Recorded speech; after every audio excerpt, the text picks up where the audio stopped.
Bom dia, meus queridos alunos. E aí, galera, como estamos? Bom dia, 11h20 em ponto. Vamos começar nossa aulinha de Processo Penal 2, a melhor aula da semana. Uhul!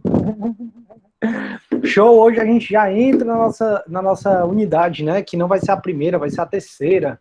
Como eu expliquei para vocês, turma, eu vou explicar a unidade 3, que é de procedimentos. E aí, quando eu for falando de cada um dos procedimentos, eu vou inserindo, né? Unidade 1, atos processual. Vocês vão entender como é que eu vou fazer. O Júnior, em cada genético, para brigar com ele.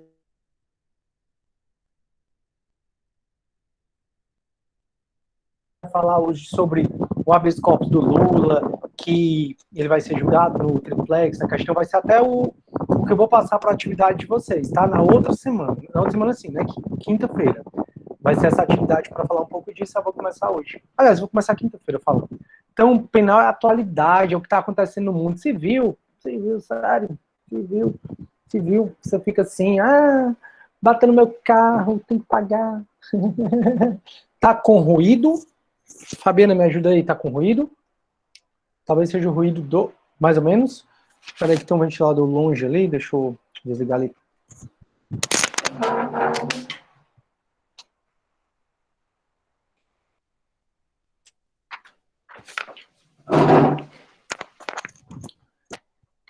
Melhorou? Como é que tá? Show? Beleza. Eu botei o ventilador lá na ponte para ver se ventilava e não fazia ruído, mas tá fazendo ruído. Porque cada vez mais eu tô apertado na minha casa.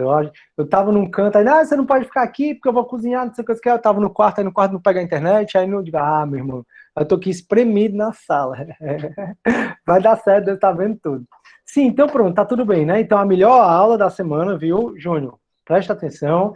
Além de ser a melhor matéria, o melhor professor, o professor mais bonito, o Júnior já tá no dilema, Semestre passado você era civil doente. Quando for nesse semestre, saiu o edital de monitoria, tá aí, você prestando para ser monitor de processo penal. E os professores de civil tudo doido. Como é de uma coisa engraçada. Deixa eu ver aqui que eu acho que eu tô um pouco escuro para vocês.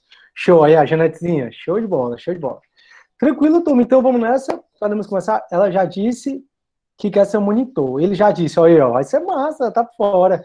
E ontem eu recebi um feedback do meu monitor, que aí eu dei maior valor. Ele disse assim, professor, quando eu fui seu monitor, o professor fulano de tal sentou com os monitores, fez um plano, disse que tinha que ser daquele jeito, não sei o que, não sei o que. O senhor dá tanta autonomia, né? Eu disse, eu acho que liderança é isso. Liderança é você tentar fazer com que as pessoas, elas deem o melhor de si. E você não pode fazer com que as pessoas deem o melhor de si, no meu ponto de vista, né? Tolhindo elas, dizendo, vá por aqui, o que você pode orientar. Então, chegar a Janete com um projeto, eu quero fazer isso em processo penal 1, chega os meninos de filosofia, aí eu vou, oriento e tudo. Mas, assim, a ideia é parte deles, tudo parte deles. Então, eu sou bem tranquilo nesse aspecto, né? E meus monitores, eu só tenho elogio das turmas, graças a Deus. Vai me aguentar como monitor. Não te aguento como aluno? Porque não como monitor. Coelho, faz parte.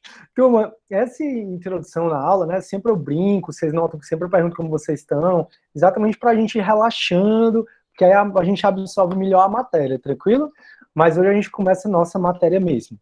Turma, seguinte, quinta-feira que vem eu explico como é que vai ser a atividade 3, vai ser bem bacana a atividade 3. Quero que você pesquise um pouquinho sobre a Lava Jato, inclusive, porque deixa eu contextualizar. Desde 2018, o habeas corpus do Lula sobre a condenação dele no triplex Guarujá está na segunda turma do STF, para o STF julgar se o Moro for ou não imparcial, com base nas mensagens vazadas lá pelo Intercept. Quem foi o meu aluno de processo penal 1, a gente conversou muito sobre isso. Desde 2018, e o STF não julgou, mas eu acho que ele deve julgar por esse ano. E é um momento muito delicado para a nossa democracia, porque a gente viu no semestre passado que o processo penal da gente, ele é regido pelo sistema acusatório. O sistema acusatório, uma das principais características dele, além dele ser público, como regra, exceção, crimes contra a dignidade sexual, todos eles são processos em segredo de justiça. Então, estupro de vulnerável são regidos pelo segredo de justiça, mas a regra é que os processos criminais são públicos. Além do sistema acusatório dizer que o processo é público, que tem contraditório, que dizer que o advogado é indispensável.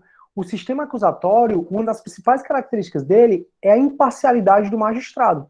É a perfeita separação entre as funções de acusar, defender e julgar. É a tríade processual que é separada. A partir do momento que são vazadas mensagens mostrando que o juiz ele se aproximou da acusação, que aí é o que eu peço para você dar o seu ponto de vista, que pode ser não ser igual ao meu. Que a partir do momento que o Moro sugere ao Daltan para trocar a Procuradora da República, diz que ela não atuou bem nas perguntas, a partir do momento em que tem essa aproximação de juiz e acusação, a gente deixa de ter um juiz do sistema acusatório, a gente deixa de ter um sistema garantista, que é o que a Constituição diz, de garantias de direito, e a gente passa a ter um juiz inquisitor, a gente passa a ter um juiz inquisitista, de maneira que o processo todo, frente à nossa Constituição, é para ser nulo. Então, o processo que o juiz é parcial é para ser nulo. Professor, você está falando que o Moro é parcial? Não. Eu estou falando que a nossa atividade é para você, isso a 3, tá? Não é a que vocês vão entregar até amanhã.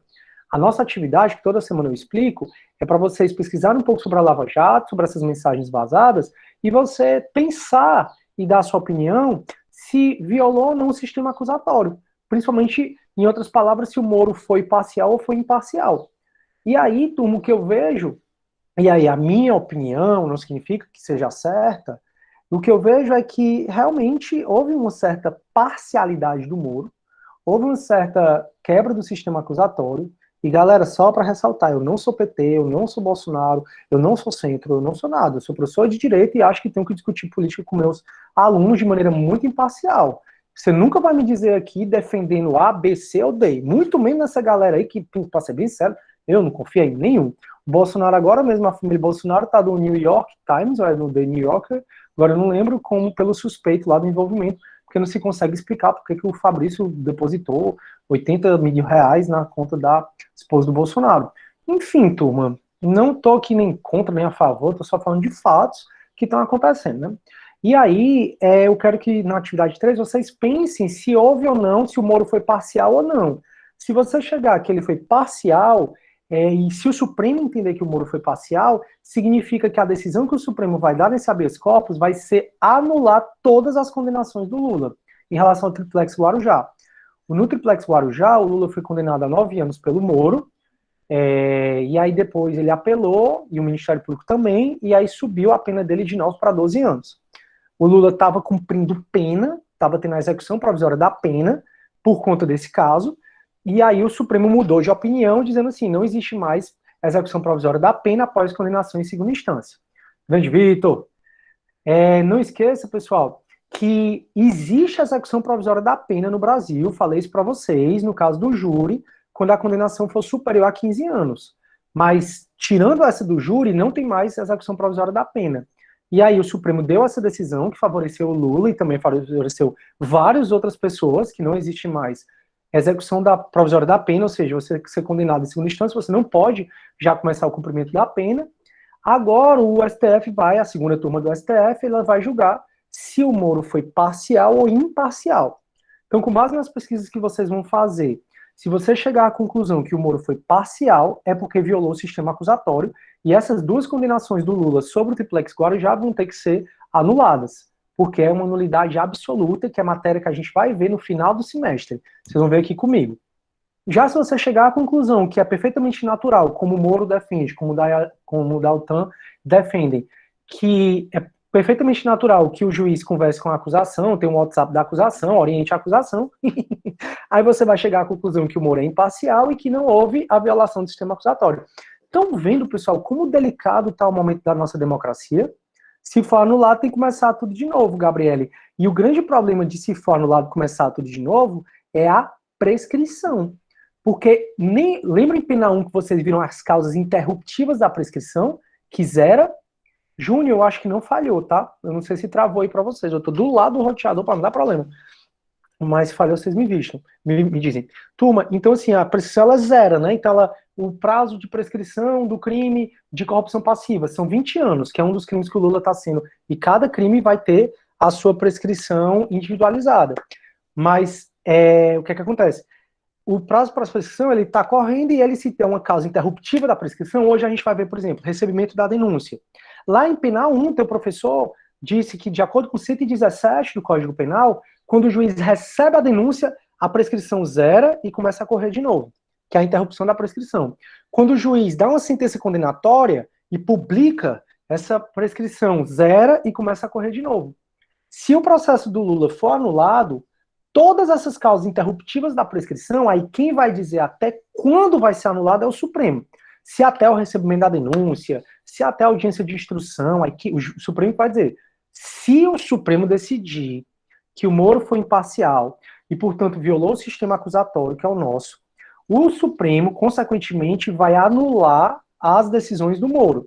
E até onde o Supremo vai anular? E são eles que vão dizer, até o recebimento da denúncia. Então, hoje, quando vocês visualizarem comigo o procedimento, vai ficar mais fácil vocês identificarem até onde o Supremo vai anular.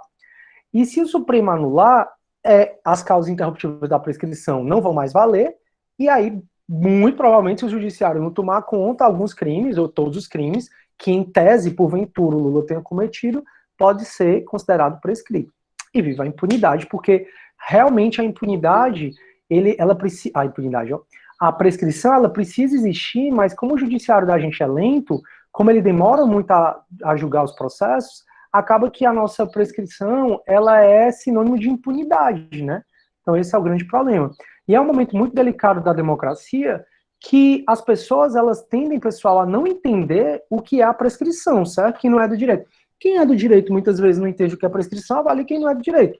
Então, o que é que vai acontecer? Por um lado, se o STF disser que o Moro foi imparcial e anular o julgamento do Moro, simplesmente a galera, né, a maioria das pessoas vai achar que o Supremo agora é PT e vai querer fechar o Supremo, e lá vai os extremistas ganharem força para fechar o Supremo e fechar o Congresso, né, que é quase um absurdo a gente estar discutindo isso hoje em dia, assim como é absurdo igualmente a gente discutir que a Terra é plana. Agora, se por outro lado o Supremo decidir que o Moro não foi imparcial, aí por esse lado talvez fira de morte a nossa Constituição, e o Supremo serve para decidir para defender a Constituição, exatamente porque a gente tem um sistema garantista de direito. Então, na unidade 2 de processo penal 1, a gente viu vários princípios: contraditório, ampla defesa, juiz natural, indúbio pro réu, não autoacusação, não autoincriminação.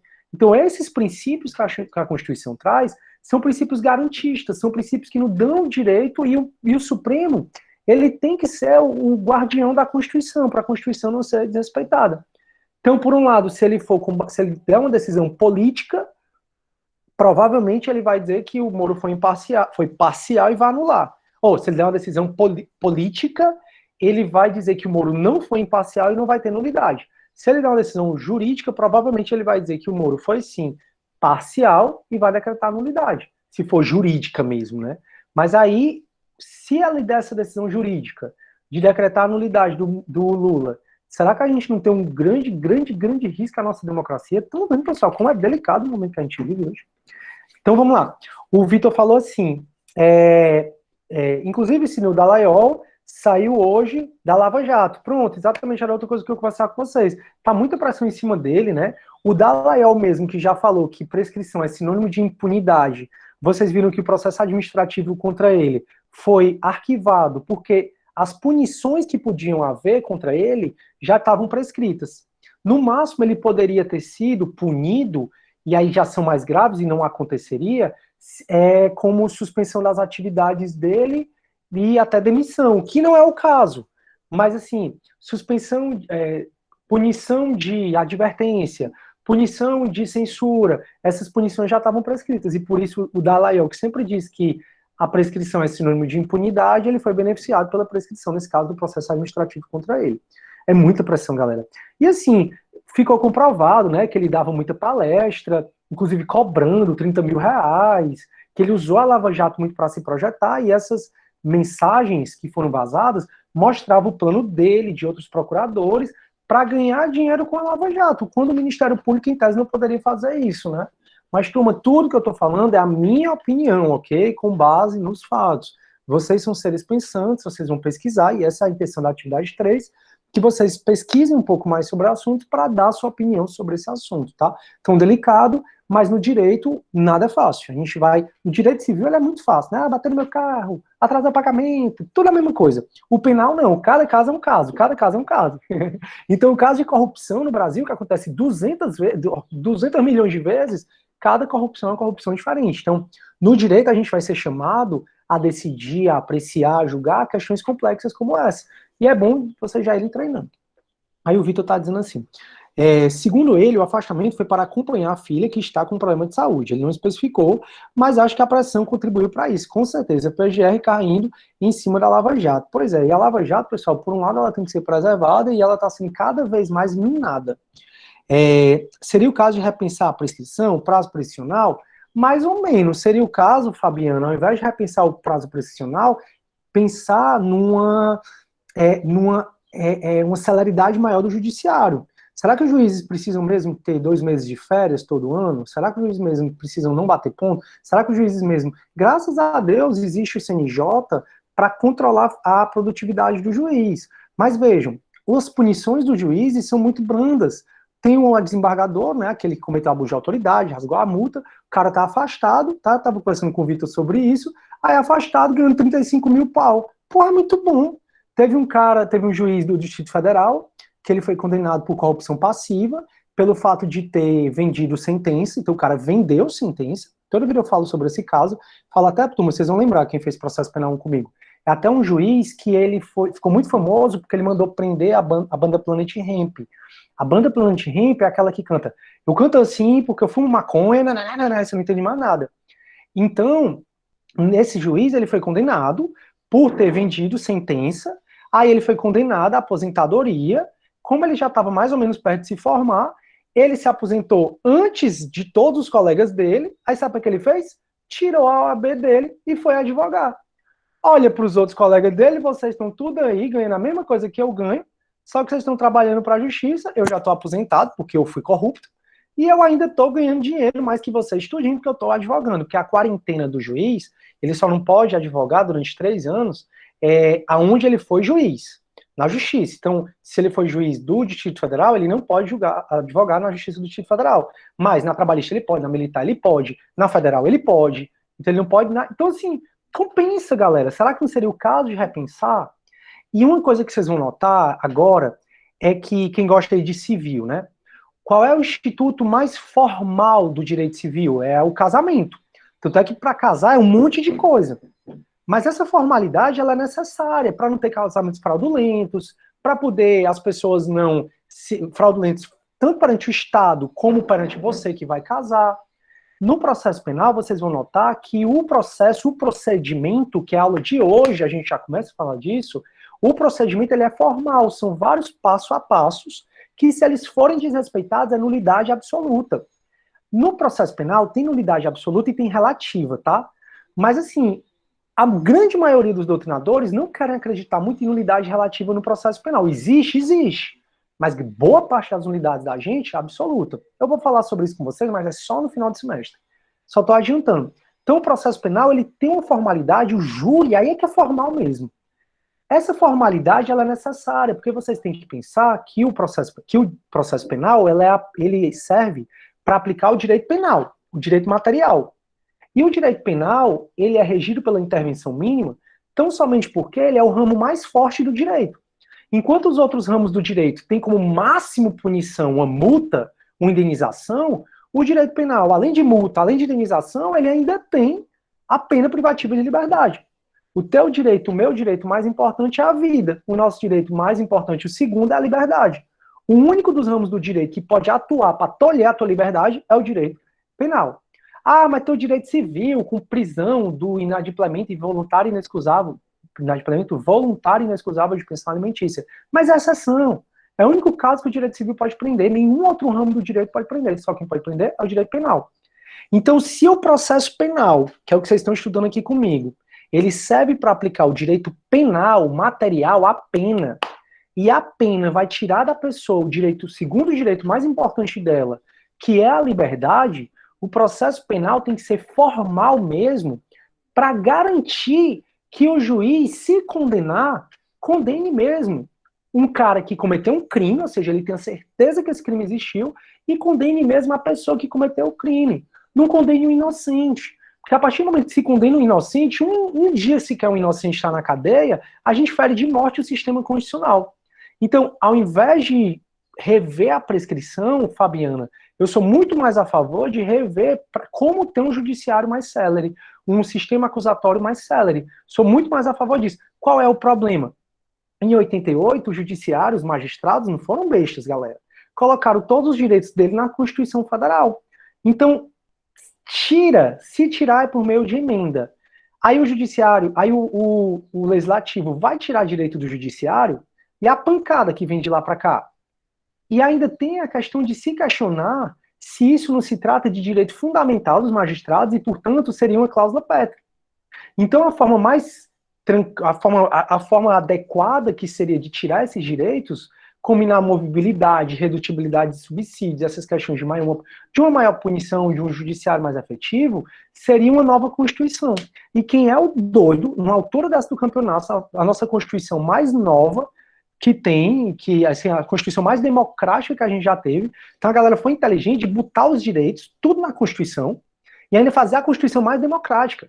Para se eu, por exemplo, defender aqui, que eu não estou defendendo, Deus me livre de falar disso, uma nova Constituição, e dizer assim, o Cid é um ditador, ele quer tirar a nossa Constituição que é mais democrática, mas por trás dessa Constituição que é mais democrática de todas, ela tem muitos direitos que se tornam antidemocráticos, como, por exemplo, um salário, o Poder Executivo mandou um orçamento para o Congresso Nacional de um salário mínimo de R$ 1.064, para o cara sustentar os filhos, família, escola, e sustentar tudo que o Estado não dá.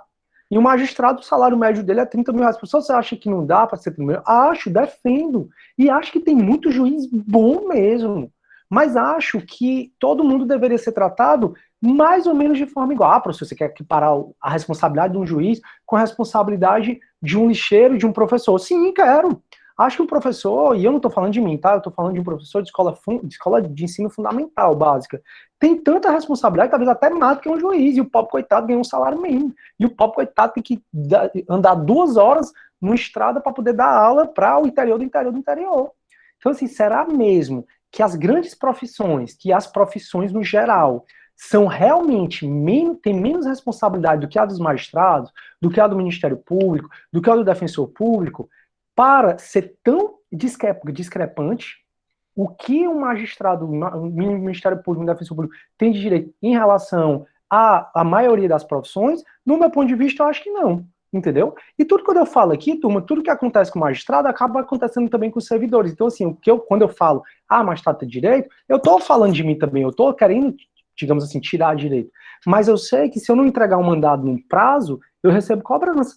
E se eu continuar sem entregar esse mandado no prazo, mesmo depois dessa cobrança, eu sofro processo administrativo disciplinar. E eu sei que eu posso ser demitido do serviço público. Mas será que o magistrado sabe disso? Será que o magistrado tem essa cobrança? Eu não falo só de magistrado, dos outros. Então, eu acho que é a questão mais de consciência, a gente repensar um sistema que poderia ser mais rápido. E não falar de prescrição, porque a prescrição ela é um direito garantista, é um direito da nossa Constituição garantista que tem que ser preservado. Beleza? Então, vamos nessa. Quando pesa no bolso, as coisas mudam. E como muda, né? Deixa eu ver aqui.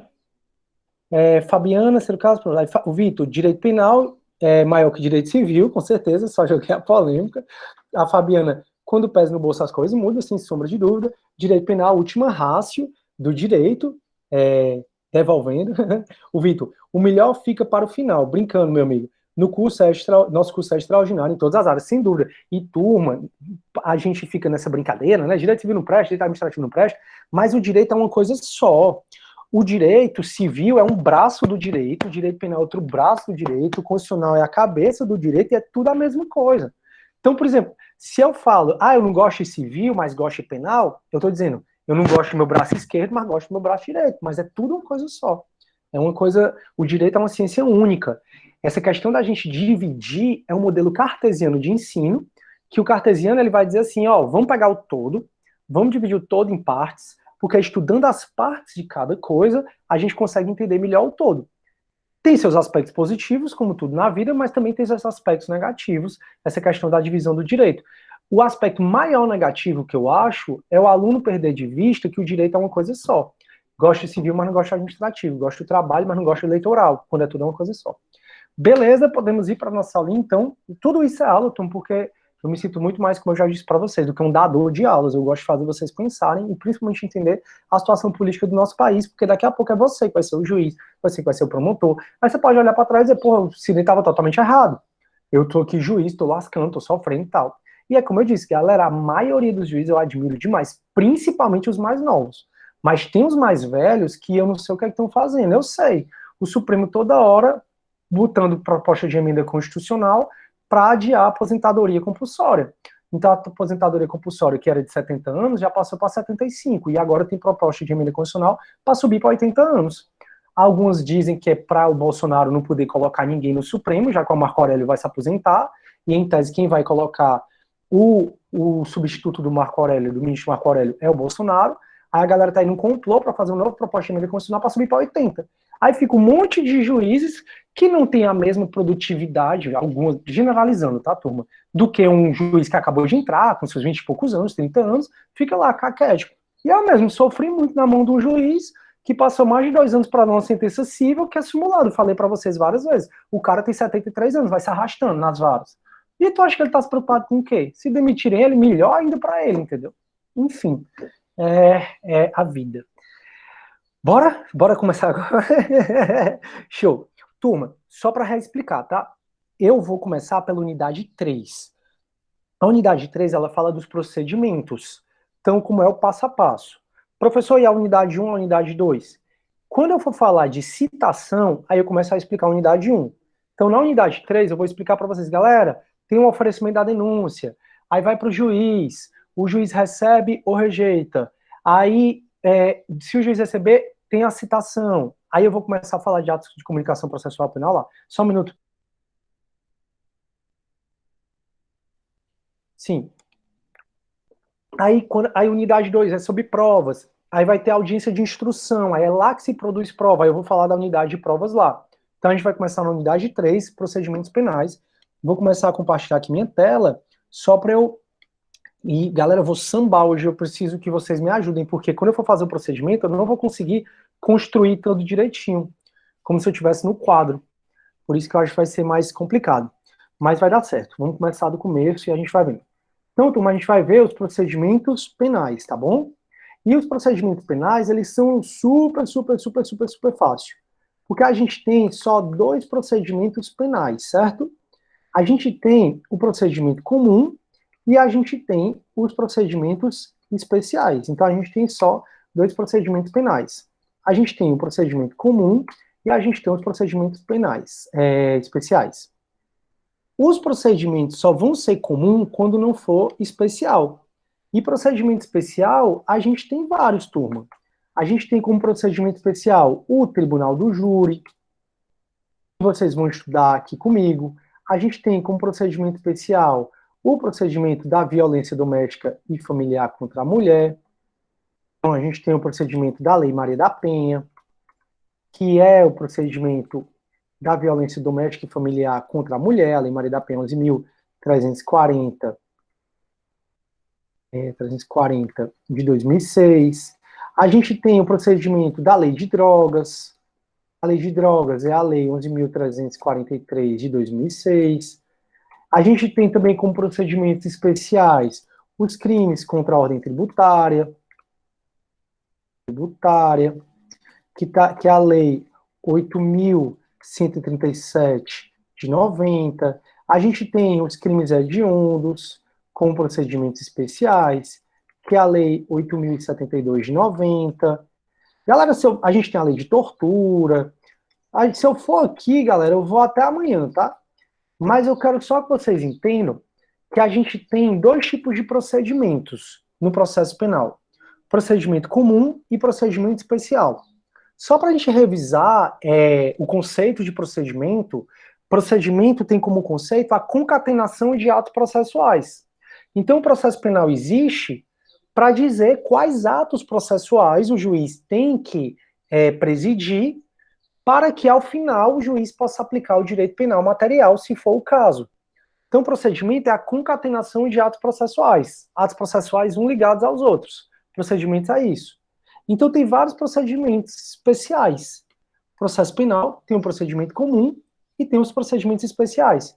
Tribunal do Júri, que a gente vai estudar, vocês vão estudar comigo esse semestre aqui no CPP, é um procedimento especial. Violência doméstica familiar, um procedimento especial. Drogas, crimes contra a ordem tributária, lei de tortura. E, galera, só o que tem é procedimentos especiais.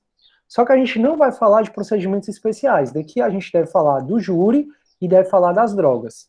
Os outros, vocês vão ver em penal 4 ou em processo penal 3.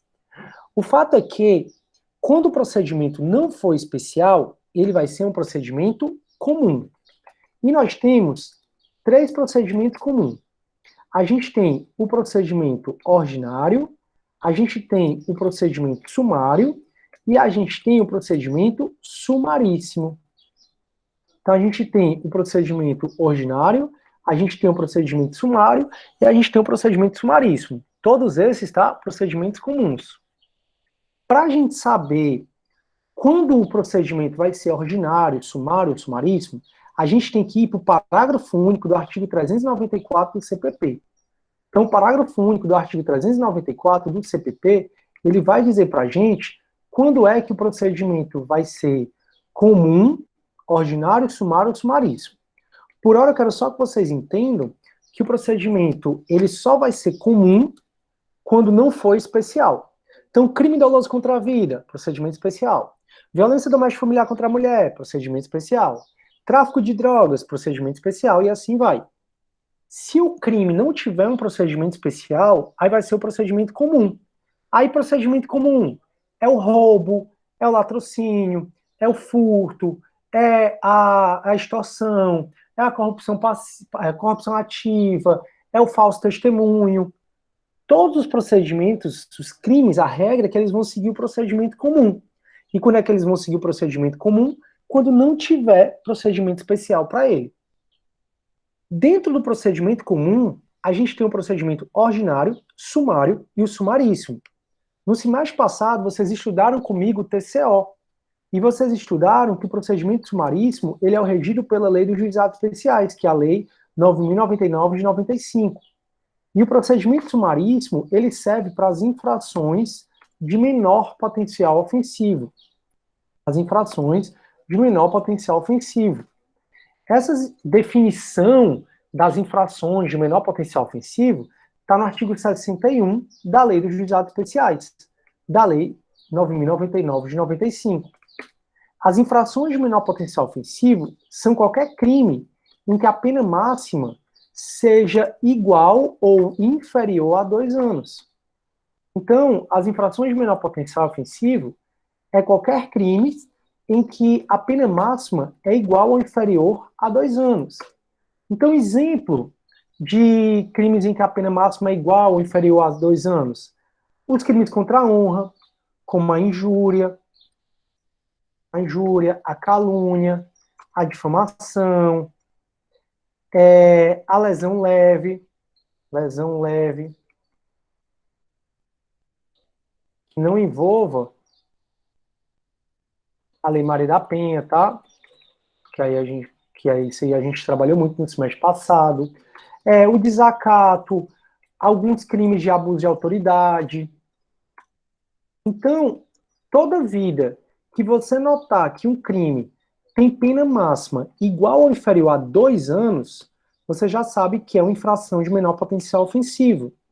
E se é uma infração de menor potencial ofensivo, vai seguir o procedimento sumaríssimo. Você já sabe que o procedimento sumaríssimo é o procedimento dos juizados especiais. Também vai seguir o procedimento dos juizados especiais, vai para o GCRIM, todas as contravenções penais. Em penal 1, provavelmente o professor falou para vocês sobre contravenções penais. Ele falou, de acordo com Nelson Hungria, as contravenções penais são os crimes anões. É a via de fato, que é um empurrão, é o ato obsceno, que é você... Vixe, Maria, eu falei na câmera. É o ato obsceno, que é você dar um cotoco, por exemplo, a alguém. É você vestir fardamento de funcionário público. São São infrações penais que elas não são tão graves. Então, você sabe o seguinte, que procedimento penal é a concatenação de atos processuais. Existem procedimentos penais especiais, que a concatenação de atos processuais vai ter um elemento, um ou mais elementos especiais que o comum não tem. Então, o procedimento do júri tem elementos especiais nessa concatenação de atos processuais que o comum não tem. Na Lei Maria da Penha, tem elementos especiais que o procedimento comum não tem. Agora, quando o crime não tiver procedimento especial, aí ele vai seguir o procedimento comum. Só lembrando que aqui é a unidade 3, tá? Só lembrando para vocês. A gente está estudando na unidade 3. Então, o procedimento comum ele vai ser seguido sempre quando a gente não seguir o procedimento especial. O procedimento comum é para a regra a maioria dos crimes. E aí, como é que você vai saber se o procedimento comum vai ser ordinário, sumário ou sumaríssimo? É isso que eu estou explicando.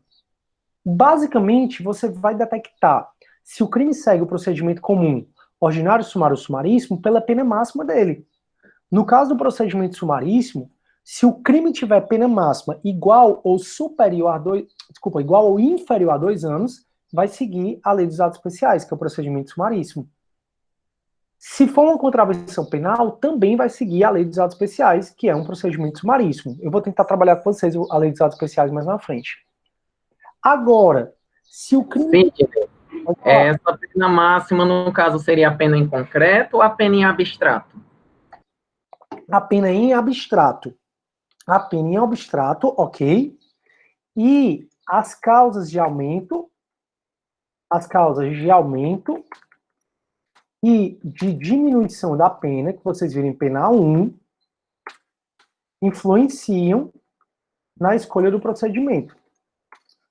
Então, a gente está falando da pena em abstrato. Não dá nem para a gente falar de pena em concreto, porque a pena em concreto só existe quando tem uma condenação. E para ter uma condenação, precisa ter sentença. E para ter sentença, já tem que ter seguido o procedimento. Então, não dá nem para a gente falar de procedimento, de pena em concreto, na escolha do procedimento. Porque para ter a pena em concreto, eu preciso ter sentença. E para ter sentença, eu já preciso ter seguido o procedimento, seja o comum ordinário, sumário, sumaríssimo, seja o especial. Então, é a pena em abstrato.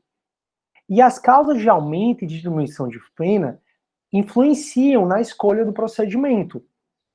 Então, se for o roubo com causa de aumento de pena pelo uso da arma, por exemplo, a gente pega essa causa de aumento de pena e aumenta na pena em abstrato, exatamente para escolher a causa de aumento de pena. Outro exemplo, a calúnia simples, que está lá no 138 do Código Penal, a calúnia simples, que está no 138, ela tem pena máxima de 2 anos. Então eu te caluniei, tô imputando a você um crime sabendo que você é inocente, e aí minha pena máxima é até 2 anos, então quando você for me processar, você vai me processar nos juizados especiais. Contudo, lá no artigo 141 do Código Penal, tem um aumento de pena, tem uma causa de aumento de pena de 1/3. Então, se eu pego 2 anos com essa causa de aumento de pena de 1/3, para se eu pratiquei a calúnia na internet ou na frente de várias pessoas, 2 anos mais 1/3 passa de 2 anos. Então, enquanto a calúnia simples é dos juizados especiais, a calúnia com causa de aumento de pena já não vai ser mais dos juizados especiais. Então, eu queria só que vocês já irem lembrando que causas de aumento e diminuição de pena influenciam na escolha do procedimento. Você pega, então, de acordo com o artigo 394, você pega a pena em abstrato do crime. Então, a determinação do procedimento, quando ele é comum, se vai ser sumaríssimo, sumário ou ordinário, basicamente é pela pena abstrata combinada ao crime. E se tiver causa de aumento, você aumenta, você faz o cálculo. Se tiver causa de diminuição de pena, você diminui. E a resultante desse cálculo, você joga para saber se é sumário, se é ordinário ou se é sumaríssimo. Fechou, galera? Tranquilo? Beleza? Massa. Aí, O procedimento ordinário, e se você não quiser anotar, tudo que eu estou falando está no parágrafo 1º do 394. Ó. No parágrafo 1º do 394, diz aqui, ó, o procedimento será comum ou especial, como a gente está vendo. O procedimento comum será ordinário, sumário ou sumaríssimo. O sumaríssimo, tá bem aqui, ó, será para as infrações de menor potencial ofensivo na forma da lei. Deixa eu copiar aqui para vocês. A gente está, turma, entrando, você vai estudar essa matéria, tá? A partir do artigo 394, onde tem processo em espécie, processo comum, que é o que a gente está estudando. Então, você vai estudar a partir do artigo 394, tá? Sobre essa matéria. Deixa eu copiar aqui e botar no chat para vocês. Pronto. Que aí vai ficar mais fácil para você pegar. Gente, eu não peguei o sumaríssimo. Só um minuto. Peguei. Não sei porque que não foi no chat. Foi não no chat. Então deixa eu copiar de novo aqui. Só o sumaríssimo. Pronto. Então o procedimento sumaríssimo, ele é para as infrações de menor potencial ofensivo. Beleza, professor. E quando é que ele vai ser sumário? Quando a pena máxima abstrata combinada ao crime for superior, então quando a pena máxima for superior a 2 anos e inferior a 4 anos. Inferior a 4 anos. Então, quando a pena máxima abstrata combinada ao crime for superior a 2 anos e inferior a 4 anos. Por exemplo, calúnia, com essa causa de aumento de pena, sai do sumaríssimo e vai para o sumário. Alguns crimes da lei de abuso de autoridade, e eu estou falando dessa lei porque essa lei é muito nova, tá? Ela entrou em vigor agora de 4 de janeiro de 2020. Então a gente tinha uma lei de abuso de autoridade de 65, e agora a gente tem uma nova lei de abuso de autoridade que mudou bastante os crimes de abuso de autoridade. Tem vários crimes lá que a pena máxima é de 3 anos. Então segue o procedimento sumário, que a pena máxima é até 3 anos. No caso, se for até 4 anos, vai para o procedimento sumário. Outro exemplo, o furto simples. O furto simples, a pena máxima dele é de 4 anos. O furto tem pena de 1 a 4 anos. Segue o procedimento sumário. Então, todo crime que você vê, então, no caso, calúnia com aumento de pena, do artigo 141, furto simples, do artigo 155, alguns crimes de abuso de autoridade, são crimes que seguem o procedimento sumário. Porque quando o crime não tem procedimento especial, ele vai ser procedimento comum. E o procedimento comum, a gente identifica ele pela pena máxima combinada, a pena abstrata ao crime. E o procedimento comum, ele vai ser o sumaríssimo, ou sumário, ou então ordinário. O restante dos crimes, aí a grande maioria dos delitos, se a pena do crime for igual ou superior, o furto não entra não, porque o furto é igual a 4 anos. Deixa eu apagar aqui. Furto não entra não, foi mal, galera. Porque o furto é igual a 4 anos. Então, se a pena do crime for igual ou superior a 4 anos, aí segue o procedimento ordinário. Aí eu vou botar o furto, o roubo, a extorsão, o furto, o roubo, a extorsão, e a grande maioria dos crimes vai seguir o procedimento ordinário.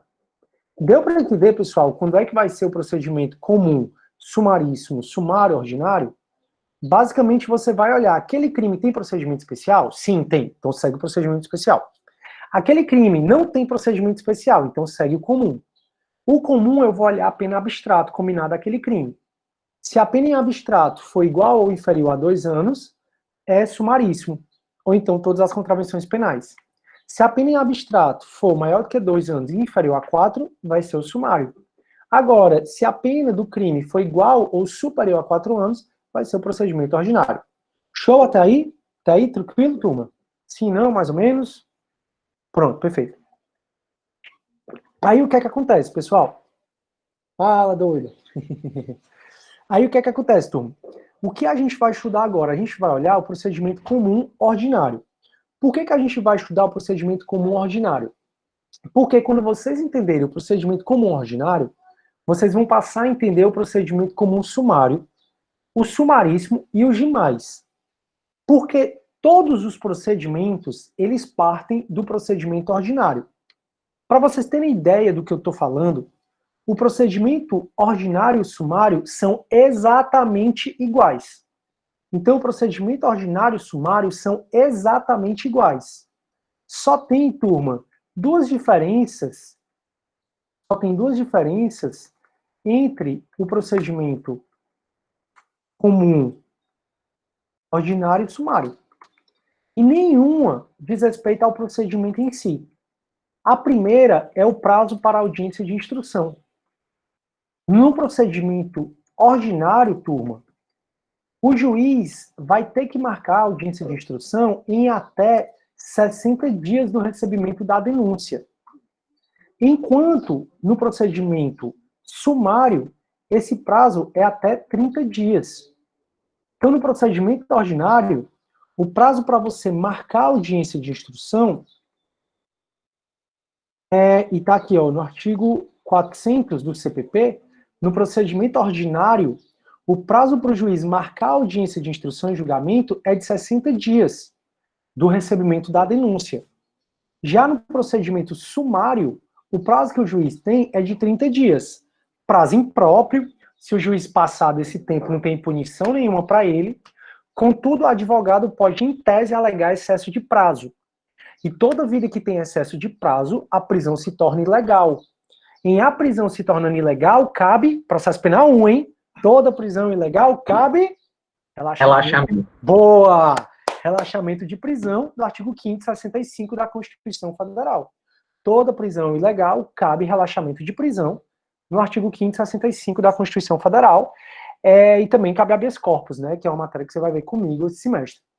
Então, turma, esse prazo é um prazo impróprio, para o juiz não acontece nada, e em tese para o advogado ele é importante, em tese mesmo, porque em tese se o juiz não cumprir, a prisão preventiva do cara se tornaria ilegal, e toda prisão ilegal a gente entra com relaxamento de prisão com base no artigo 565 da Constituição, e também com o artigo 310, inciso 1º do CPP.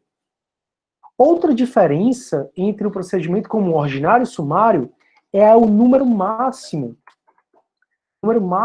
de testemunhas que cada parte pode arrolar. Então, uma das matérias que você vai estudar comigo se chama provas. As provas, que é o que você vai produzir para poder convencer o juiz das suas alegações. Então, o Ministério Público, quando me denuncia por um roubo, ele tem que provar para o juiz que o roubo aconteceu e que fui eu que cometi esse roubo.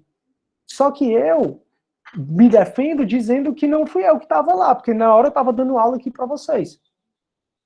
As duas partes vão produzir provas, que pode ser prova testemunhal, prova pericial, pode ser a reconstituição do crime, pode ser um vídeo, pode ser gravação, pode ser interceptação telefônica, mas as duas partes, tanto a acusação como a defesa, vão produzir provas para o juiz, para convencer o juiz, e no final o juiz poder dar uma decisão, no caso ele vai dar essa decisão por essa sentença. A regra é que as provas, a grande maioria das provas são feitas por testemunha, o que se chama prova testemunhal, que vocês vão ver comigo esse semestre. Por crime que está sendo imputado, cada parte tem um número máximo de testemunhas que podem arrolar. No caso do procedimento ordinário, a acusação e a defesa podem arrolar até 8 testemunhas por crime. Então, se eu estou sendo processado por corrupção passiva, peculato e excesso de exação, por cada crime, a acusação pode arrolar até 8 testemunhas se o procedimento for ordinário. Contudo, se o procedimento for sumário, cada parte vai poder arrolar até 5 testemunhas. Essas são as únicas duas diferenças entre procedimento comum ordinário e sumário. Tudo que eu vou desenhar aqui com vocês sobre o procedimento ordinário é também o procedimento sumário. Quando eu for estudar com vocês o procedimento da lei de drogas, você vai ver que eu vou ver o procedimento ordinário e vou falar assim, ó, em relação ao procedimento sumário, só muda isso. Aí eu vou falar, eu vou trazer uma nova modificação em relação ao procedimento ordinário. Então, o que é que eu sugiro para todos vocês? Memorizem o procedimento ordinário. Porque se você sabe o procedimento ordinário, você sabe o sumário. E vai ficar mais fácil de você aprender todos os restantes.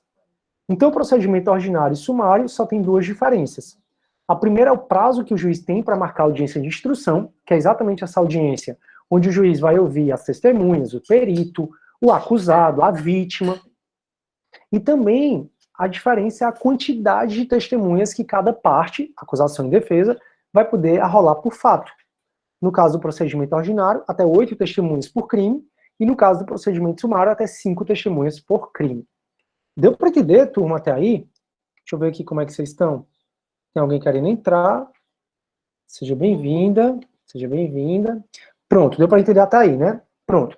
Agora, o que eu peço é o máximo de imaginação para vocês, tá? Porque eu vou ter que desenhar um fluxo. E desenhar um fluxo no Word é um pouco complicado, tá? Então, me ajudem aí, tá bom? A gente vai falar, então, agora, turma, a nossa matéria é falar do procedimento ordinário, como ordinário e sumário. E vocês estudaram, tanto em Teoria Geral do Processo Civil, como também estudaram, turma, comigo no semestre passado, e também certamente com o professor de Processo Civil, de que o judiciário é inerte. O judiciário, ele tem que ficar esperando ser provocado. E lá em Penal 1, e vocês revisaram comigo em Processo Penal 1, que existem duas formas de você provocar o judiciário no âmbito criminal. Então, a acusação provoca o judiciário no âmbito criminal através de uma das duas petições. Se você é o Ministério Público, você vai oferecer para o judiciário o quê? A denúncia, no caso do Ministério Público. E no caso dos crimes de ação penal pública, que foi a matéria que vocês viram em Penal 1 e a gente revisou no semestre passado. Agora, se o crime for calúnia, injúria e difamação, que como regra são crimes de ação penal privada, ou se o Ministério Público perde aquele prazo de 5 ou de 15 dias para oferecer a denúncia, surge a ação penal privada subsidiária da pública, que a FGV adora, viu? Não vão para a prova da FGV, da OAB FGV, sem saber a ação penal privada subsidiária da pública. A gente conversou muito sobre isso no mês passado. O fato é que, se o crime é de ação penal privada, o advogado particular vai oferecer a chamada queixa-crime. Então, tem duas formas da gente provocar o judiciário, para o judiciário se manifestar numa questão criminal. Ou é o Ministério Público oferecer a denúncia, ou é o advogado particular oferecer a queixa-crime.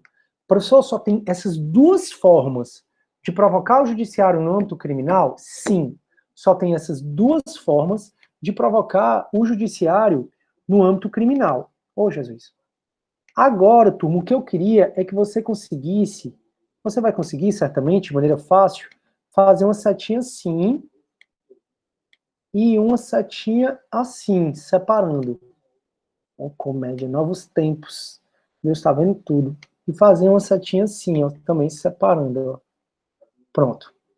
Só porque quando o Ministério Público oferece a denúncia ou o advogado oferece a queixa-crime, esse oferecimento vai para a pessoa do juiz, vai para a pessoa do magistrado. E aqui a gente está falando de juiz de primeiro grau mesmo. Já que eu não estou falando de foro de prerrogativa de função, eu estou falando do juiz do fórum, eu estou falando do juiz da comarca da tua cidade, em Tabuleiro do Norte. E aí o juiz ele tem duas opções. Ou o juiz recebe... Fala, minha senhora. Dá para entender, né, que eu quero fazer assim. Ou o juiz recebe a denúncia ou a queixa, ou o juiz recebe essa denúncia ou essa queixa, ou o juiz, turma, ele rejeita essa denúncia ou essa queixa. Então, ou o juiz recebe essa denúncia ou essa queixa, ou o juiz rejeita essa denúncia ou essa queixa. Professor, quando é que o juiz recebe a denúncia ou a queixa? Ele recebe quando ele não rejeita. E quando é que ele rejeita a denúncia ou a queixa? Ele rejeita quando ele verifica que estão presentes uma das hipóteses do artigo 395 do CPP. E quais são essas respostas? Eu claro que disponibilizo. Vamos fazer. Quando é que ele recebe? Quando é que ele rejeita? Aí a gente vai lá para o artigo 395, que ele vai dizer assim, ó, a denúncia ou a queixa será rejeitada quando for manifestamente inepta. A inépcia da denúncia, turma, vocês estudaram uma petição inepta, em teoria geral do processo civil. A inépcia da denúncia ou da queixa é basicamente quando ela não preenche os requisitos mínimos para ser uma denúncia ou uma queixa, ou seja, ela vai narrando uns fatos sobre um crime de roubo e ao final pede para condenar o cara no artigo 33 da Lei de Drogas. Então, a manifestamente inepta é quando ela não traz o mínimo dos requisitos da petição inicial, e só para vocês lembrarem, tá? A gente viu no semestre passado que os requisitos para fazer uma denúncia ou uma queixa estão no artigo 41 do CPP. Então, como é que eu faço uma denúncia? Quando é que eu faço uma queixa? Lá no artigo 41 diz, vai narrar os fatos, o máximo necessário, vai qualificar as partes, né, no caso o acusado, vai indicar provas sempre que possíveis. Então, toda vida que o juiz notar que a denúncia ou a queixa não estão coerentes, ele vai rejeitar, dizendo que ela é manifestamente inepta. Também ele vai rejeitar quando falta um pressuposto processual. Eu não tenho tempo de revisar os pressupostos processuais com vocês, porque isso é tema de teoria geral do processo civil. Mas, basicamente, pressupostos processuais é você ter capacidade para ser parte, é você poder ser parte, é você entrar no juízo competente, no juiz certo. Então, os pressupostos processuais, que são muitos, se o juiz notar que não estão presentes os pressupostos processuais, ele rejeita. Por exemplo, turma, para você ser processado por um crime contra a ordem tributária, é necessário que você sofra um processo administrativo. A Receita, então, ela me notifica dizendo que eu estou fraudando o meu imposto de renda porque eu estou colocando lá recibos de psicólogos e médicos de que eu nunca fui. E esses psicólogos, esses médicos, eles não declararam, e aí eu juntei a Receita, juntei o recibo deles, e aí a Receita achou que eu estou cometendo crime contra a ordem tributária. Eu tenho que sofrer um processo administrativo para só ao final, quando a Receita chegar à conclusão que eu fraudei e constituir o tributo, aí é que o Ministério Público pode me denunciar. Enquanto isso não existir nos crimes contra a ordem tributária, falta pressuposto processual. E se falta pressuposto processual, não é possível entrar com a denúncia nem com queixa. O juiz vai rejeitar. Também o juiz vai rejeitar quando falta condição para a ação. Condição para ação é aquela história da lipo, né? A menina é magra, magra, magra e diz, eu vou fazer uma lipoaspiração. Por que, minha filha, você vai fazer uma lipo? Porque sem lipo não tem condição. Não tem condição da ação. Porque sem lipo tem condição sim. Lipo, L de legitimidade de parte, I de interesse de agir e o PO de possibilidade jurídica do pedido. Então, se o juiz nota que o crime é de ação penal privada e o Ministério Público processa, o juiz vai rejeitar aquela denúncia do Ministério Público dizendo que falta legitimidade de parte. Dizendo ao Ministério Público, você não é parte legítima para entrar com essa ação. Por quê? Porque o crime de calúnia é de ação penal privada. Só quem pode entrar com esse crime é o advogado. Pode entrar só quem pode provocar o judiciário é o advogado por meio de um queixa-crime. Então, se falta legitimidade de parte, interesse de agir ou possibilidade jurídica do pedido, o juiz vai rejeitar a denúncia. E, por fim, se falta justa causa para o exercício da ação penal. Justa causa é algo que eu falei para vocês no semestre passado. Justa causa, eu falei assim, turma, existe um inquérito policial para dar justa causa à ação penal. Porém, não esqueça que o inquérito policial é uma peça dispensável, porque por outros meios, o Ministério Público ou o advogado pode conseguir a justa causa da ação penal. Professor, não lembro, ó. Pois é, a justa causa da ação penal é exatamente a PEC e a ISA. PEC, prova da existência do crime, PEC, prova da existência do crime, ISA, indício suficiente de autoria. Então, PEC, prova da existência do crime, prova da existência do crime, e ISA, indício suficiente de autoria. Então, não é só, turma, porque o Ministério Público entrou com denúncia, ou o advogado entrou com queixa-crime, que o juiz vai receber, não. O juiz tem que ter um mínimo de lastro probatório, o juiz tem que ter um mínimo de elementos que provem que o crime existiu e que liguem o acusado, o denunciado ou o querelado àquele crime.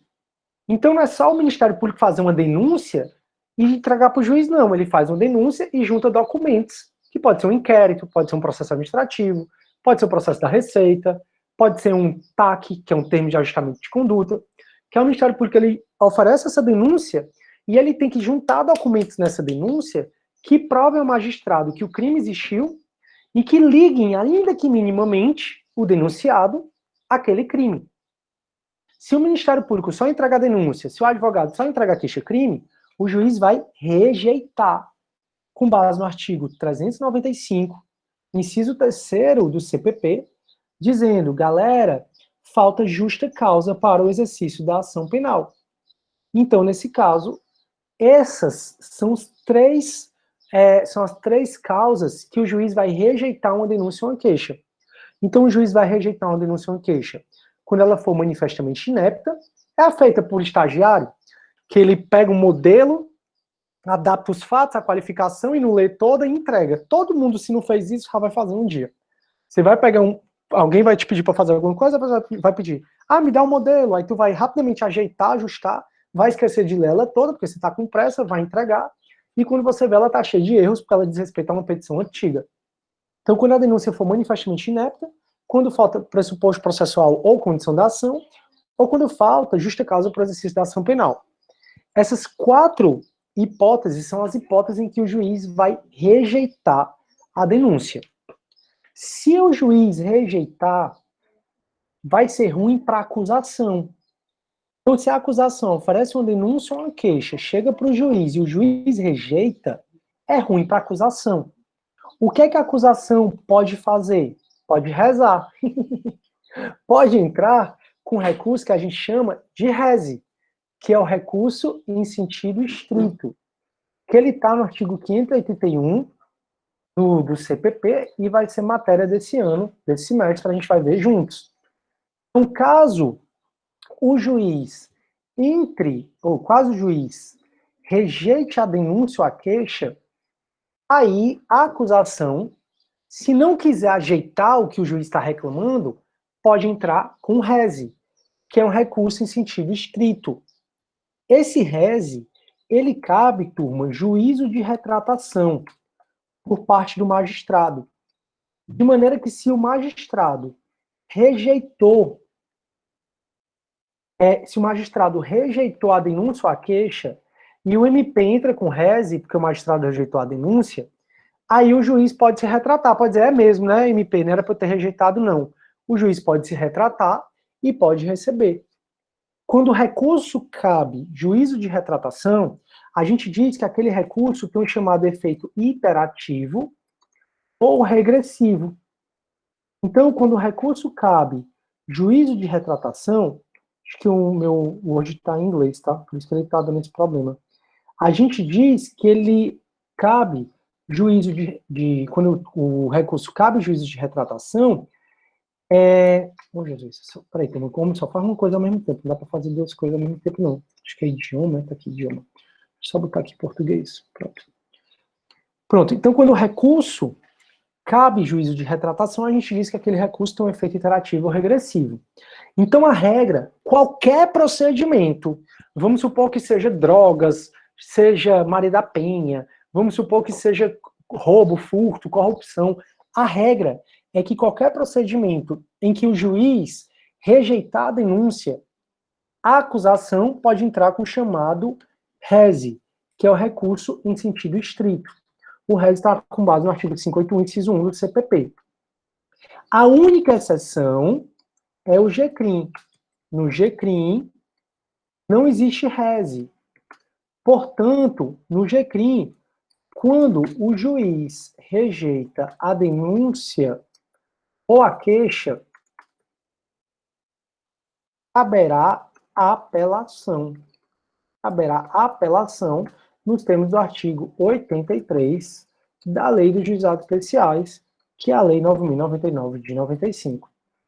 Então, quando eu for falar de procedimento sumaríssimo, vocês já precisam se ligar que do procedimento sumaríssimo, os juizados especiais, só tem 2 recursos, que é a apelação e o embargo de declaração. E no cível, nem apelação existe. No cível o nome é recurso inominado, porque não tem nome. Mas o fato é que, turma, nos juizados especiais criminais, quando o juiz rejeita a denúncia ou a queixa, vai caber a apelação. Tão somente porque nos juizados especiais não existe rese. Agora, em todas as outras situações, o juiz, quando rejeita a acusação que ficar com raiva, pode entrar com rese, que é o chamado recurso em sentido estrito, com base no artigo 581, inciso 1 do CPP. Turma, muitas vezes a galera diz, penal é tudo indúbio pro réu. Não. Aqui é uma decisão que o juiz vai dar indúbio pro societate. Significa, na dúvida, a favor da sociedade. Por quê, professor? Porque se o juiz ficar na dúvida, ele vai receber a denúncia ou a queixa. Então o juiz pega uma petição, acha que é caso de rejeitar, mas está na dúvida. Se ele acha que é caso de rejeitar e está na dúvida, ele é obrigado a receber. Porque aqui é um dos princípios, é um dos casos do processo penal que não se aplica o indúbio pro réu, como a gente sempre acha que processo penal tudo é indúbio pro réu. Não, aqui é indúbio pro societate. Se o juiz estiver na dúvida se ele rejeita ou se ele recebe, o que é que o juiz vai fazer? O juiz vai receber. E quando o juiz recebe, não cabe qualquer recurso. Por favor, não erre isso. Quando o juiz recebe, não cabe qualquer recurso. Cabe, no máximo, habeas corpus, que você vai estudar comigo no artigo 574 do CPP. Então, quando o juiz ele rejeita, aliás, quando ele recebe, não cabe recurso. Ixi, eu falei o artigo errado. Não é o 574. Eu toda vida erro esse artigo, não sei porquê. Acho que isso diz muito sobre a minha pessoa.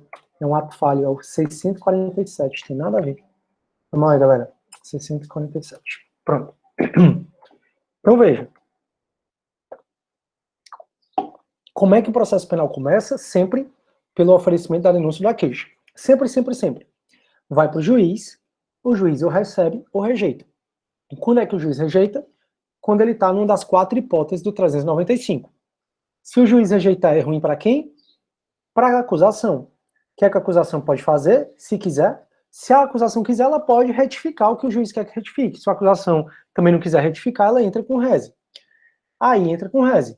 Salvo nos juizados especiais, que como não existe rese, se o juiz rejeita a denúncia ou a queixa, ele vai entrar com uma, a parte, né, a acusação vai entrar com apelação. O rese, ele admite juízos de retratação, que é o efeito iterativo ou regressivo. Agora, se o juiz ficou na dúvida, ou pelo menos na grande maioria das vezes, o juiz vai receber. Quando o juiz recebe, é ruim para o réu. Então, se o juiz recebe uma denúncia ou uma queixa contra mim, contra a Flor de Lis, contra o Lula, contra você, é ruim para a gente. E aí a gente, defesa, não vai poder entrar com qualquer recurso. Vai poder, no máximo, entrar com um habeas corpus, que muito embora o habeas corpus seja previsto como um recurso no CPP, então no CPP, habeas corpus está dentro da matéria recursos. Habeas corpus nunca foi um recurso. Habeas corpus né, uma ação impugnativa autônoma. Então, habeas corpus ele não é recurso, habeas corpus é uma ação. Ação gera processo novo, gera número novo, recurso não gera número, não gera número novo, recurso é um galho, é uma ramificação daquela ação. Então, habeas corpus nunca foi recurso, habeas corpus é uma ação. Mas o legislador errou e previu o habeas corpus como recurso no CPP. Então, se recebem uma denúncia contra mim hoje, é ruim para mim. O que é que eu posso fazer? Recurso nenhum. Mas eu posso impetrar um habeas corpus, e nesse habeas corpus o que eu vou pedir é o trancamento da ação penal. Nesse habeas corpus, o que eu vou pedir é o trancamento da ação penal. Deu para entender? Deixa eu ver se vocês estão com dúvida. Professor, você pode só repetir, é uma ação impugnativa... Autônoma. Obrigada. Autônoma.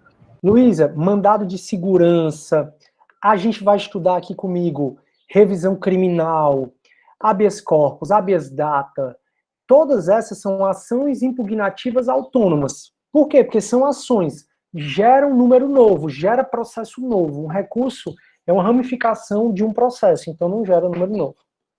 Tranquilo? Beleza? Aí, turma, se o juiz rejeita, acaba por aqui. Se o juiz recebe, ele determina a citação do ofendido. Ele determina a citação do denunciado. Ele determina a citação.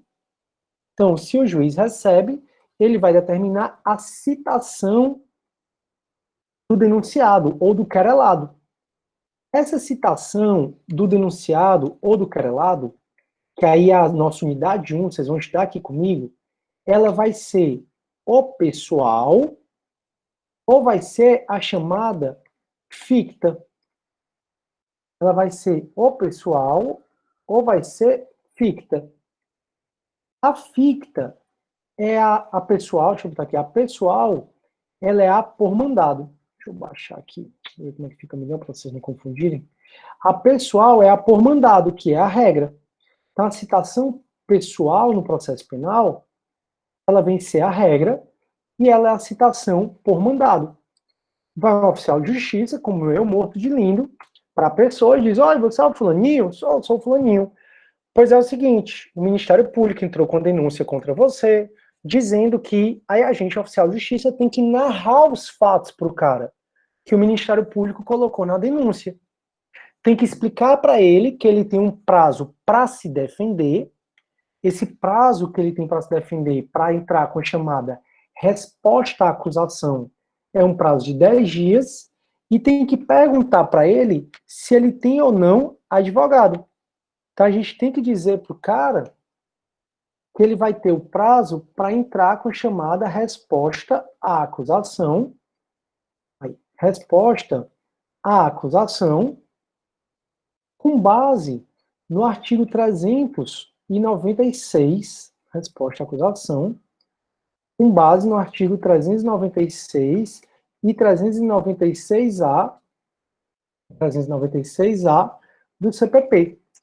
E essa resposta à acusação, turma, o prazo dela é um prazo de 10 dias. Então, quando eu vou citar alguém, e na unidade 1 eu coloquei exemplos para vocês de mandado de citação, quando eu vou citar alguém, tem identificando a pessoa que eu tenho que citar, tem a denúncia do Ministério Público e eu tenho que explicar para aquela pessoa, porque tem termos ali que ela não entende. Daí porque o cargo de oficial de justiça ele é privativo de um bacharel em direito, porque às vezes sai só o artigo,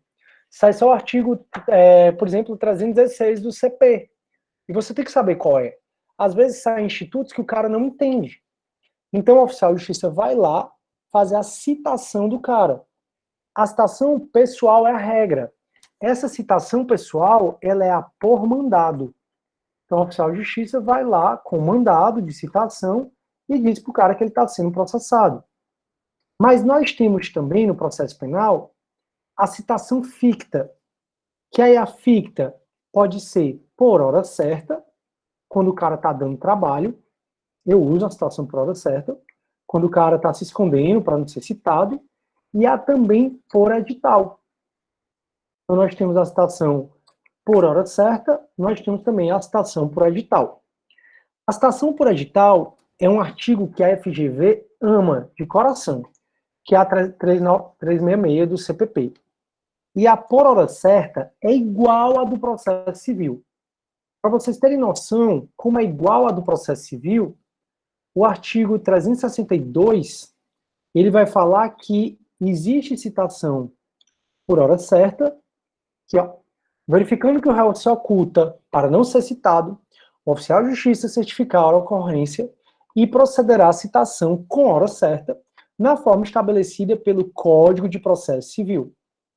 Então, a citação por hora certa é uma citação válida.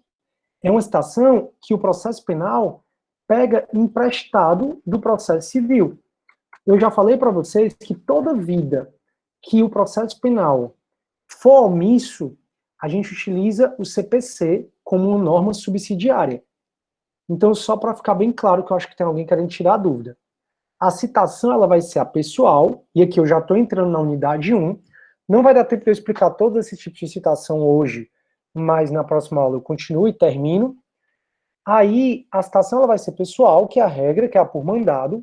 Professor, para o réu, sempre a citação vai ser pessoal? Sim, no processo penal, citação e intimação, como regra, sempre pessoal. Se o cara estiver preso, aí é que vai ser pessoal mesmo. Só que a gente já vai estudar a citação do militar, citação do funcionário público. Isso é matéria da gente. Aí a citação pessoal, o oficial de justiça vai, acha o cara e faz a citação. Já a citação ficta é quando o cara está se ocultando, o oficial de justiça vai uma vez e nota que o cara está se ocultando para não ser citado. Todo mundo diz que ele está em casa, ele não abre a porta.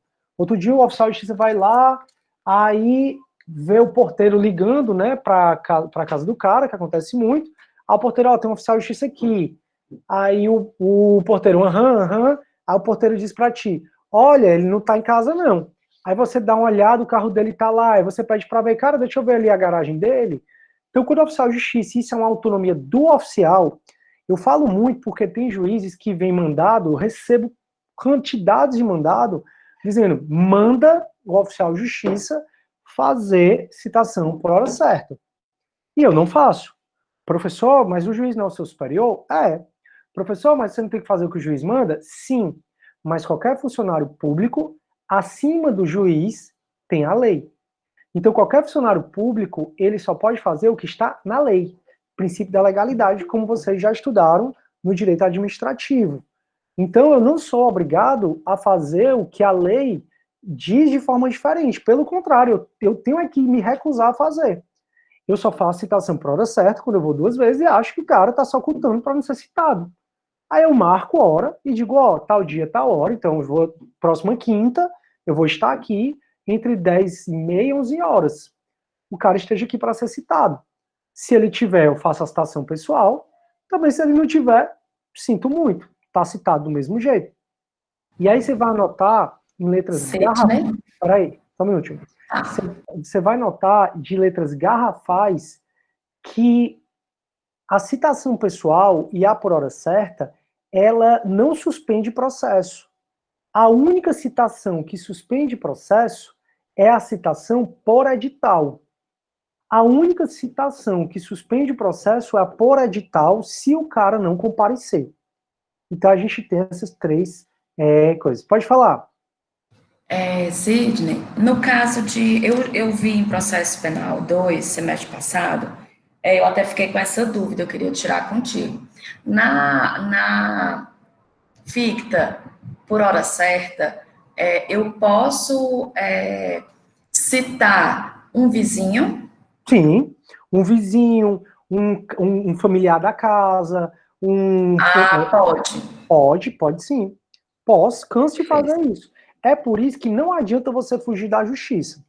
Você foge do oficial, o cara faz citação por hora certa. A melhor coisa que tem. Criminal. Você foge de penhora, o juiz manda bloquear os seus bens no Detran, em todos os bancos, pelo Bacenjude. Não adianta você tentar fraudar. E tem muita fraude, né? Então pode, não tem problema. O Júnior, no tocante à suspensão do prazo prescricional, ela começa a partir da citação, tá? Como você... Não. Só existe suspensão do prazo prescricional, Júnior, quando tem citação por edital que o cara não aparece, que é algo que eu vou estudar na próxima aula. Então, como é a prescrição penal, tá? Recebeu a denúncia, deixa eu voltar aqui para cá, ó. Recebeu a denúncia, aí interrompe o prazo prescricional, ó. Puf, 0 prazo prescricional e volta a correr de novo. 1 dia, 2 dias, 3 dias, 4 dias, até a sentença. A única forma da prescrição ficar suspensa aqui é a citação por edital, como eu vou explicar na próxima aula, quando o cara não aparece. Então, a citação por edital é a única forma do cara de se suspender o prazo prescricional nesse momento. Deu para entender, turma? Sim, não, mais ou menos. Deu, não deu? Deu? Show. Então, o juiz recebe e manda a vara fazer um mandado de citação, caso vocês queiram ver o modelo de mandado de citação, está na unidade 1, para o oficial de justiça ir lá. E, na regra, o oficial de justiça faz a citação por mandado. Ele vai lá e explica o cara. E ele explica basicamente o quê? Que esse indivíduo ele tem que responder à acusação no prazo de 10 dias. Então, o oficial de justiça explica o teor da denúncia, explica o teor da acusação, e diz, meu amigo, você tem que se defender no prazo de 10 dias.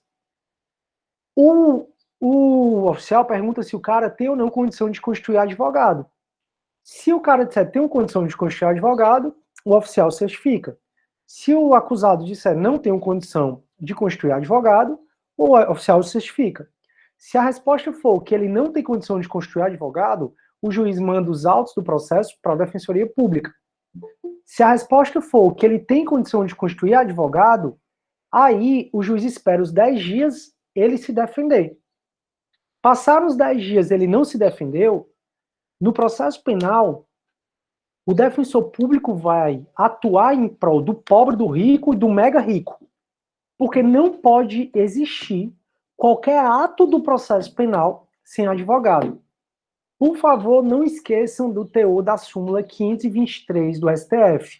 Janete, copia e cola para mim essa súmula no chat, por favor. A Janete, Janete, eu sei que tu não é monitora de processo penal 2, foi mal aí, mas só ajuda. Sim, a súmula 523 do STF, ela vai dizer o quê? Qualquer ato do processo penal sem advogado, nulidade absoluta. Um ato em que o advogado seja ruim, nulidade relativa. Então, no processo penal, a Defensoria Pública defende do mais rico ao mais pobre. A diferença é que se ao final do processo o defensor, aliás, o juiz chegar à conclusão que o cara foi assistido pela Defensoria Pública e que ele tinha condição de pagar advogado, o juiz vai condenar o cara a pagar honorários para a Defensoria Pública.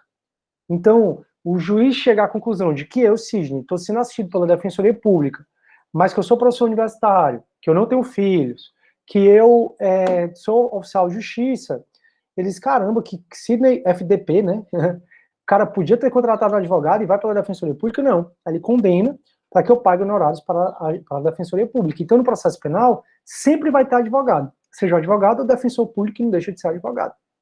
Deu para entender, turma, tudo até agora? Deu? Beleza, turma. Então, tá aqui, ó. Valeu, Janete, obrigado. Tô aqui, então, turma, a gente vai ficando por aqui, ok? Da nossa aulinha. Vou passar esse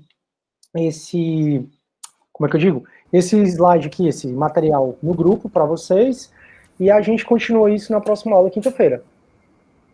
Pode falar, Vitor, se tiver dúvida. Sidney, só uma dúvida, rapidinho mesmo, em relação à Defensoria Pública. Nesse caso, o prazo ele seria dobrado por ser a Defensoria? Sim, sempre, porque é uma outra lei, uma lei federal. Só para confirmar essa informação. Só para confirmar, né? Não, só confirmar. Sim. Porque, assim, ó, é muito comum, Vitor, eu mesmo digo pra galera, ó, você tem um prazo de 10 dias. Eu não digo pra galera, por hipótese nenhuma, mesmo que ele me diga que vai ser atendido pela Defensoria Pública, que o prazo dobra. Sabe por quê? Porque ele acha que o prazo para ele responder, para ele chegar na Defensoria Pública, são 10 dias. E não é esse prazo, entendeu? Assim, ele deixa para ir pro último dia, lá na Defensoria Pública. E aí o defensor público pode, muitas vezes, ficar numa situação muito complicada, né? Mas, enfim. Com certeza. Pois, galera, então é isto. Próxima aula a gente se vê, tá bom? A gente vai se ver e continua essa nossa matéria.